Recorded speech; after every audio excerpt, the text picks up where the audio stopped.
पिलामाने आज आमे जीव विज्ञान बहिर द्वितीय चैप्टर श्वसन बा रेस्पिरेशन रो प्रश्नोत्तर उपरे आलोचना करिबा। पिलामाने जदि तुम मानकु किछि डाउट आसुछि ताहेले तुमे तुरंत आमकु कमेंट बॉक्स रे तुमरो मतामत देले आमे ताकू सॉल्व कराइबु। ताहेले चलंतु नजर पकाइबा प्रश्नोत्तर उपरे। एबे देखिबा एक नंबर केउ क्वेश्चन अछि मनुष्य श्वास तंत्रर नामांकित चित्र अंकन कर। पिलामाने तुमे एहिपरि एक चित्र बनेइकी काहाको कोन कुहा जाए एहिपरि नामित करिवो। पिलामाने एही चित्र को बारंबार प्रैक्टिस करिवो काहेकि ना एही क्वेश्चन परीक्षा रे बारंबार आसुछि।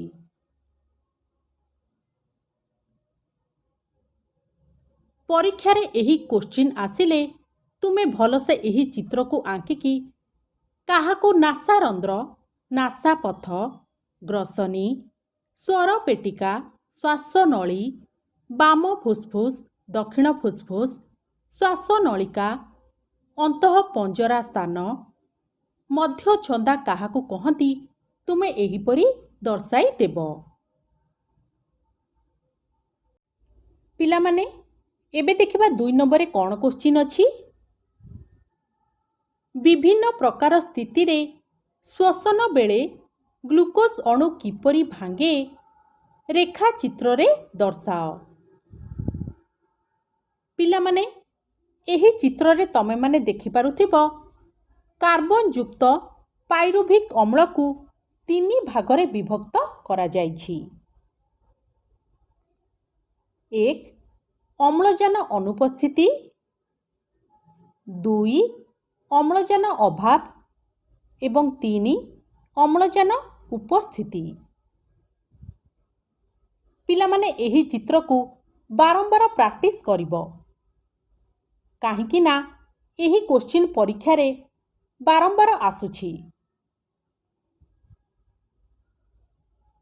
3 कार्बन युक्त पाइरुभिक अम्ल अम्लजान अनुपस्थिति रे ईस्ट कोष रे संपादित होइथाए।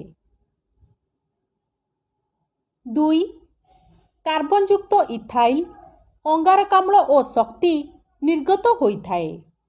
एहाकू वायु उपजीवी श्वसन कुहा जाए। 2 नंबर पॉइंट 3 कार्बन युक्त पाइरुभिक अम्ल अम्लजान अभाव रे पेशी कोष रे संगठित होई 3 कार्बन युक्त लैक्टिक अम्ल और शक्ति उत्पन्न करिथाए।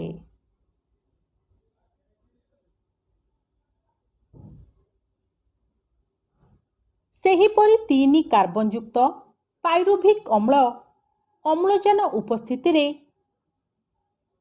माइटोकॉन्ड्रिया सहित संपादित होई अंगारकाम्ल जल शक्ति निर्गत करिथाए।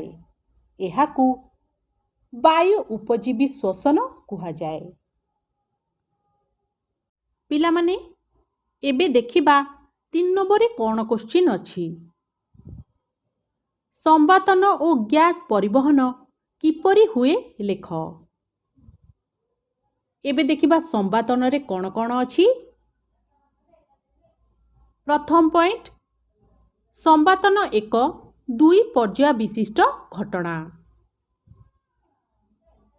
फुसफुस मध्य को वायुर प्रवेश को प्रश्वास और फुसफुस रो वायुर प्रस्थान को निश्वास कहा जाए। एबे देखिबा द्वितीय पॉइंट संवातन रे बक्ष गह्वर साहाय्य करे। बक्ष गह्वर एक फंपा पवन विरोध कोठरी। एहार आगपट स्टर्नम द्वारा और पछपट मेरुदंड द्वारा 2 पट पंजरा हाड़ और अंतः पंजरा मांसपेशी और तलपट मध्य छदा द्वारा आबद्ध। एबे देखिबा 3 नंबर पॉइंट ପ୍ରଶ୍ୱାସ ସମୟରେ ଅନ୍ତଃପଞ୍ଜରା ମାଂସପେଶୀର ସଂକୋଚନ ଓ ଉଦରୀୟ ମାଂସପେଶୀର ଶିଥିଳନ ଘଟେ। ଫଳରେ ବକ୍ଷ ଗହ୍ୱରର ଆୟତନ 20% ବୃଦ୍ଧି ପାଏ। ବକ୍ଷ ଗହ୍ୱର ଓ ଫୁସ୍ଫୁସ୍ ମଧ୍ୟସ୍ଥ ବାୟୁଚାପ ବାୟୁମଣ୍ଡଳର ଚାପଠାରୁ କମ୍ ହୁଏ। ତେଣୁ ବାୟୁ ଫୁସ୍ଫୁସ୍ ମଧ୍ୟକୁ ପ୍ରବେଶ କରେ। ଏବେ ଦେଖିବା 4 ନମ୍ବର ପଏଣ୍ଟ। ନିଶ୍ୱାସ ଏକ ଶିଥିଳନ ପ୍ରକ୍ରିୟା। ଏହି ସମୟରେ ବକ୍ଷ ଗହ୍ୱରର ଆକାର ହ୍ରାସ ପାଇ ଫୁସ୍ଫୁସ୍ ଉପରେ ଚାପ ପଡ଼େ। ତେଣୁ ଫୁସ୍ଫୁସ୍ ମଧ୍ୟରୁ ବାୟୁ ବାହାରକୁ ଚାଲି ଆସେ।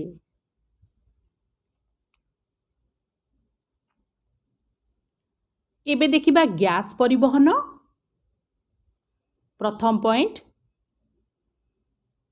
ରକ୍ତର ଆର୍ବିସିରେ ଥିବା ହିମୋଗ୍ଲୋବିନ୍ ଅମ୍ଳଜାନ ଗ୍ରହଣ କରି ଅକ୍ସି ହିମୋଗ୍ଲୋବିନ୍ରେ ପରିଣତ ହୁଏ।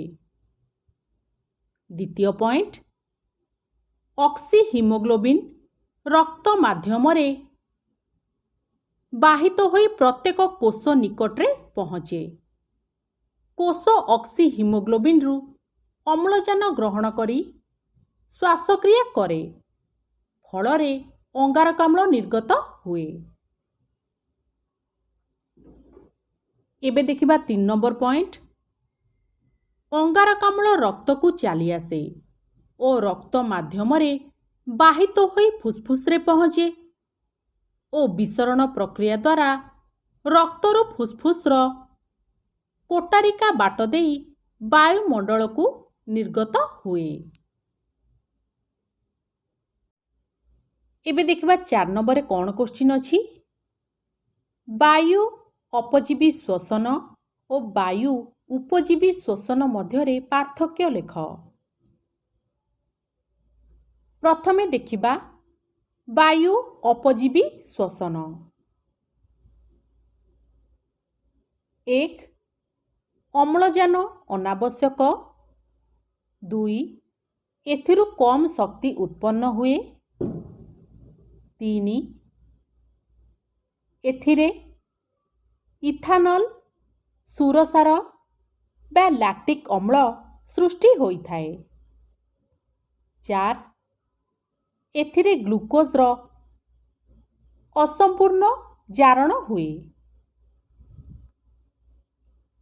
ଏବେ ଦେଖିବା ବାୟୁ ଉପଜୀବୀ ଶ୍ୱସନ। 1. ଅମ୍ଳଜାନ ଆବଶ୍ୟକ। 2. ଏଥିରୁ ଅଧିକ ଶକ୍ତି ଉତ୍ପନ୍ନ ହୁଏ। 3. ଏଥିରେ ଅଙ୍ଗାରକାମ୍ଳ ଓ ଜଳ ମୁକ୍ତ ହୋଇଥାଏ। ଏବଂ 4. ଏଥିରେ ଗ୍ଲୁକୋଜର ସମ୍ପୂର୍ଣ୍ଣ ହୁଏ। ପିଲାମାନେ ଏବେ ଦେଖିବା 5 ନମ୍ବର କୋଶ୍ଚିନ୍। କୋଷୀୟ ଶ୍ୱସନ କ'ଣ? ଗ୍ଲାଇକୋଲିସିସ୍ ଓ ସାଇଟ୍ରିକ୍ ଅମ୍ଳ ଚକ୍ର ବିଷୟରେ ଲେଖ। କୋଷୀୟ ଶ୍ୱସନ। ପ୍ରଥମ ପଏଣ୍ଟ, ଖାଦ୍ୟର ଜାରଣ, ଶକ୍ତି ମୋଚନ ଓ ଅଙ୍ଗାରକାମ୍ଳ ନିର୍ଗମନ କୋଷରେ ସାଧିତ ହୁଏ। ଏହାକୁ କୋଷୀୟ ଶ୍ୱସନ କୁହାଯାଏ। ପଏଣ୍ଟ 2, କୋଷୀୟ ଶ୍ୱସନ ପାଇଁ 6 କାର୍ବନଯୁକ୍ତ ଗ୍ଲୁକୋଜ୍ ଅଣୁକୁ ବିବେଚନା କରାଯାଇଥାଏ। ଅମ୍ଳଜାନ ଉପସ୍ଥିତିରେ ଗ୍ଲୁକୋଜ୍ ଜାରଣ ଦ୍ୱାରା ଅଙ୍ଗାରକାମ୍ଳ ନିର୍ଗତ ହେବା ସହିତ ଅଧିକ ଶକ୍ତିଯୁକ୍ତ ବିଜାରଣ ଅଣୁ ଓ ଶକ୍ତି ମୁଦ୍ରା ତିଆରି ହୁଏ। ଏବେ ଦେଖିବା ଗ୍ଲାଇକୋଲିସିସ୍। ପ୍ରଥମ ପଏଣ୍ଟ, କୋଷ ଜୀବକରେ ଗ୍ଲାଇକୋଲିସିସ୍ ପ୍ରକ୍ରିୟା ହୁଏ। ଏହା ମୁଖ୍ୟତଃ 2ଟି ପର୍ଯ୍ୟାୟ ଦେଇ ହୋଇଥାଏ।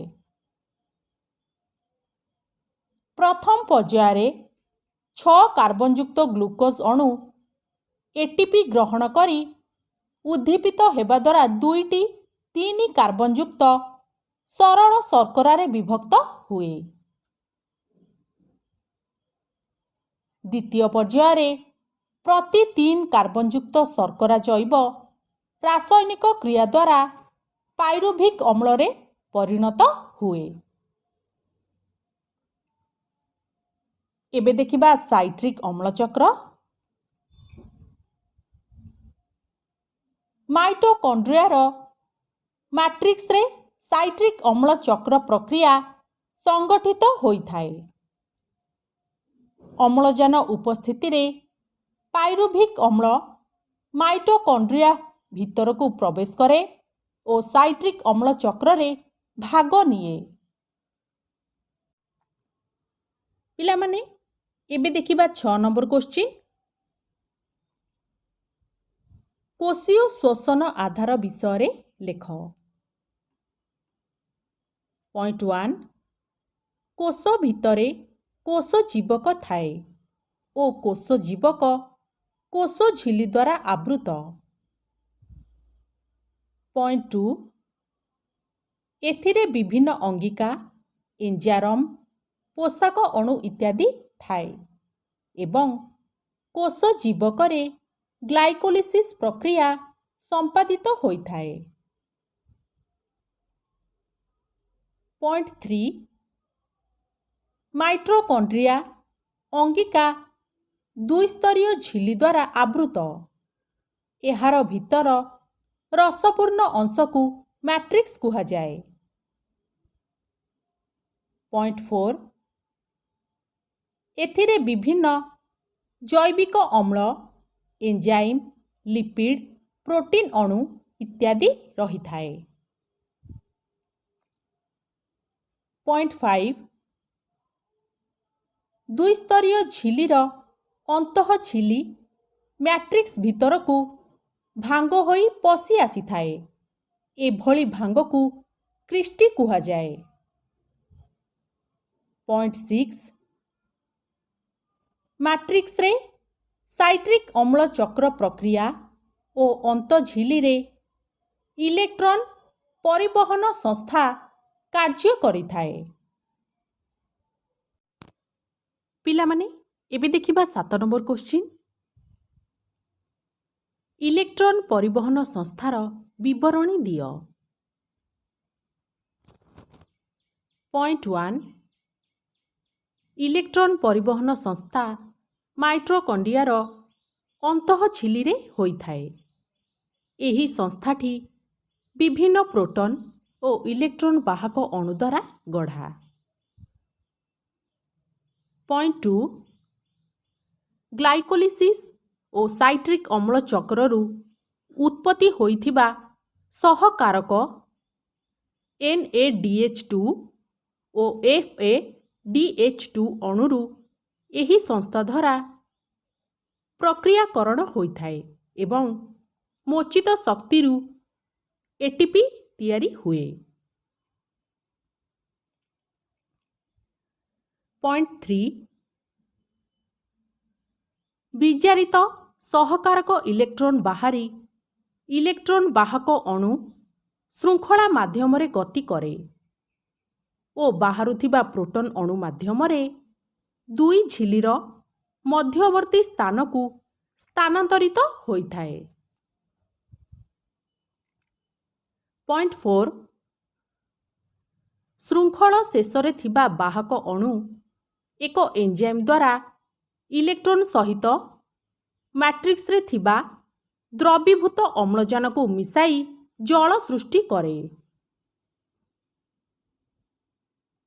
ପଏଣ୍ଟ 5 ଇଲେକ୍ଟ୍ରନ୍ ବାହକ ଶୃଙ୍ଖଳରେ ଇଲେକ୍ଟ୍ରନ୍ ଗତି କରିବା ସମୟରେ ଦୁଇ ଝିଲ୍ଲି ମଧ୍ୟରେ ଥିବା ଅନ୍ତଃବର୍ତ୍ତୀ ସ୍ଥାନରେ ଅଧିକ ପରିମାଣରେ ପ୍ରୋଟନ୍ ଜମା ହୋଇଥାଏ।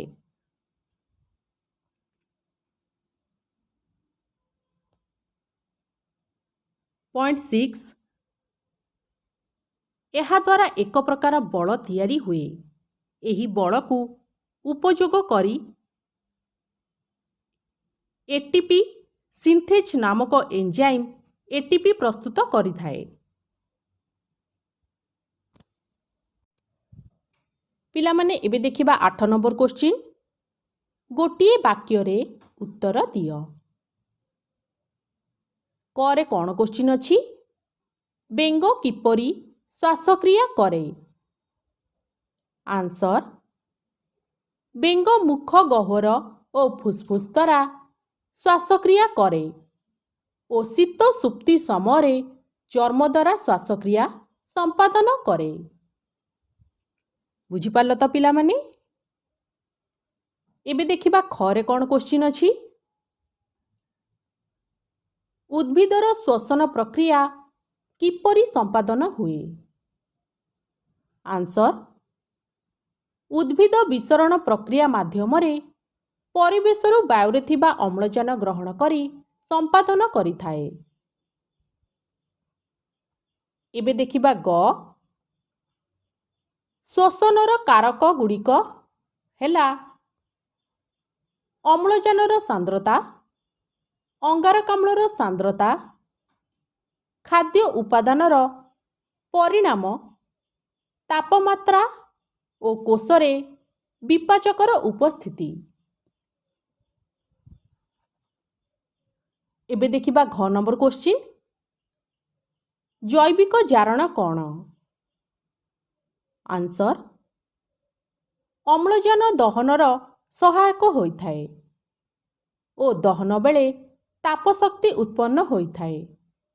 तेणु जीव शरीर रे एहिपरि दहन प्रक्रिया को जैविक जारण कुहाଯାଏ। एबे देखिबा उरे कौन क्वेश्चन अछि? ग्लाइकोलिसिस रो उत्पाद कौन? आंसर ग्लाइकोलिसिस रो उत्पाद ग्लूकोज। यह अम्लजान उपस्थिति रे भांगी अंगारकाम्ल और जल उत्पन्न होइथाए। पिला माने एबे देखिबा 9 नंबर क्वेश्चन, गोटिए शब्द रे उत्तर दियो। करे केउ क्वेश्चन अछि? वायु अपजीवी श्वसन रे केतोटी एटीपी अणु उत्पन्न हुए? आंसर 2टी।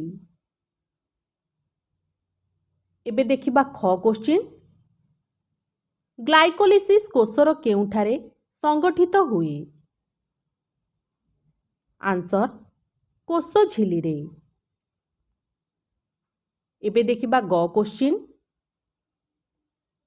बेले बेले आम पेशी कोशरे अम्लजान अभाव रे पाइरुभेट अणु भांगी केउ अम्ल रे परिणत हुए? आंसर लैक्टिक अम्ल। एबे देखिबा घरे केउ क्वेश्चन अछि? पृष्ठ कुर्खीय पत्र रे स्टोमाटा केउ भागरे रहिथाए? आंसर उपरी भागरे बा पृष्ठ तलरे। एबे देखिबा उरे केउ क्वेश्चन अछि? मनीष फुसफुस मध्यगु वायु प्रवेश प्रक्रिया को कौन कुहाଯାଏ? आंसर प्रश्वास। एबे देखिबा चरे केउ क्वेश्चन अछि? साइट्रिक अम्ल चक्र कोशर केउ अंगिकारे हुए? Answer mitochondria matrix. एबे देखिबा छरे केउ क्वेश्चन अछि? इलेक्ट्रॉन परिवहन संस्था माइटोकॉन्ड्रिया केउ अंशरे थाए? आंसर अंतःझिली। एबे देखिबा जरे केउ क्वेश्चन अछि? कोशीय श्वसनर केउ प्रक्रिया वायु उपजीवी और वायु अपजीवी श्वसन रे देखिबाको मिले? आंसर पाइरुभिक अम्लर जैविक क्रिया। एबे देखिबा 10 नंबर क्वेश्चन, शून्य स्थान पूरण कर। क ଶର୍କରାର ରାସାୟନିକ ସଂକେତ ଡ୍ୟାସ୍ ଅଟେ। କହିଲେ ଦେଖି ପିଲାମାନେ ଆନ୍ସରଟି କ'ଣ ହେବ? ଆନ୍ସର ହେଉଛି C6H12O6।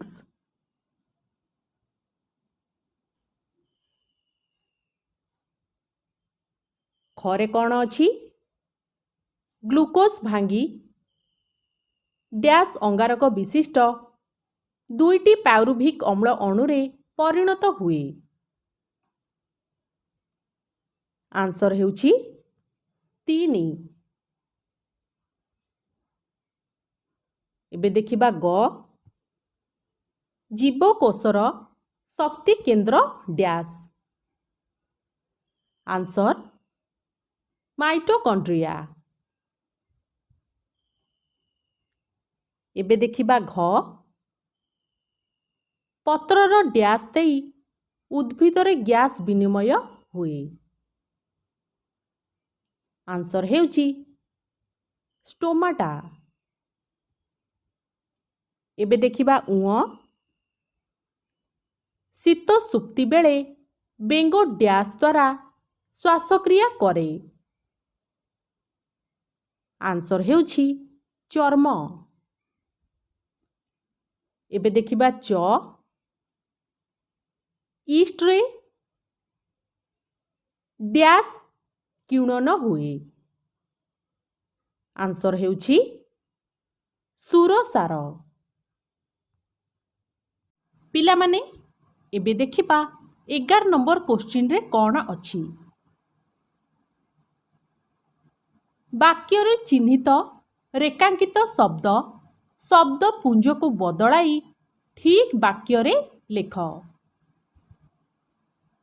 କ ମଣିଷ ଫୁସ୍ଫୁସ୍ରୁ ବାୟୁ ପ୍ରସ୍ଥାନକୁ ଲସିକାଭ କୁହାଯାଏ। ଆନ୍ସର ହେଉଛି ନିଶ୍ୱାସ। ଖ ମଣିଷର ବକ୍ଷ ଗହ୍ୱରର ଏବଂ ଉଦର ଗହ୍ୱର ମୁଖ ଗ୍ରସନୀ ଦ୍ୱାରା ପୃଥକ୍ ହୋଇଛି। ଆନ୍ସର ମଧ୍ୟଚ୍ଛଦା। ଏବେ ଦେଖିବା ଗ ପାଇରୁଭିକ୍ ଅମ୍ଳ ଏକ 5 କାର୍ବନ ବିଶିଷ୍ଟ ଅଣୁ ଅଟେ। ଆନ୍ସର 3। ଏବେ ଦେଖିବା ଘ ହିମୋଗ୍ଲୋବିନ୍ ରକ୍ତର ଅଣୁ ଚକ୍ରିକାରେ ଥାଏ। ଆନ୍ସର ଲୋହିତ ରକ୍ତ କଣିକା। ଏବେ ଦେଖିବା ଉଁ କେଉଁ ପ୍ରକାର ପତ୍ରର ଉଭୟ ପୃଷ୍ଠ ଓ ନିମ୍ନ ତଳରେ ଷ୍ଟୋମାଟା ରହିଥାଏ? ଏହି ପ୍ରକାର ପତ୍ରକୁ ପୃଷ୍ଠକୃକ୍ଷୀୟ ପତ୍ର କୁହାଯାଏ। ଆନ୍ସର ସମଦ୍ୱିତଳ। ଏବେ ଦେଖିବା ଚ ବାୟୁ ଉପଜୀବୀ ଓ ବାୟୁ ଅପଜୀବୀ କୋଷୀୟ ଶ୍ୱସନରେ ସାଇଟ୍ରିକ୍ ଅମ୍ଳ ଚକ୍ର ପରିଚାଳିତ ହୁଏ। Answer glucose. ଏବେ ଦେଖିବା 12 ନମ୍ବର କ୍ୱେଶ୍ଚିନ୍। ପ୍ରଥମ ଦୁଇଟି ଶବ୍ଦର ସମ୍ପର୍କକୁ ଦେଖି ତୃତୀୟ ଶବ୍ଦ ସହ ସମ୍ପର୍କିତ ଶବ୍ଦଟି କ'ଣ ହେବ ଲେଖ। କ ଖାଦ୍ୟନଳୀ ଦ୍ୱାରା ଗଲେଟ୍, ଶ୍ୱାସନଳୀ ଦ୍ୱାରା ଡ୍ୟାସ୍। ଆନ୍ସର ହେଉଛି ଗ୍ଲଟିସ୍। ଏବେ ଦେଖିବା ଖ ଇଷ୍ଟ ସୁରସାର କିଣନ ପେଶୀ ଡ୍ୟାସ୍। ଆନ୍ସର ହେଉଛି ଲାକ୍ଟିକ୍ ଅମ୍ଳ କିଣ୍ୱନ। ଏବେ ଦେଖିବା ଗ ମାଛ, ଗାଲି, ସାପ ଡ୍ୟାସ୍। ଆନ୍ସର ଫୁସ୍ଫୁସ୍। ଏବେ ଦେଖିବା ଘ ସ୍ୱର ପେଟିକା ସ୍ୱର ନିୟନ୍ତ୍ରଣ ଅଧିଜିହ୍ୱା ଡ୍ୟାସ୍। ଆନ୍ସର ହେଉଛି ବାୟୁ ନିୟନ୍ତ୍ରଣ। ଏବେ ଦେଖିବା ଙ ଶକ୍ତି କେନ୍ଦ୍ର ମାଇଟୋକଣ୍ଡ୍ରିଆ ଶକ୍ତି ମୁଦ୍ରା ଡ୍ୟାସ୍। ଆନ୍ସର ହେଉଛି ATP।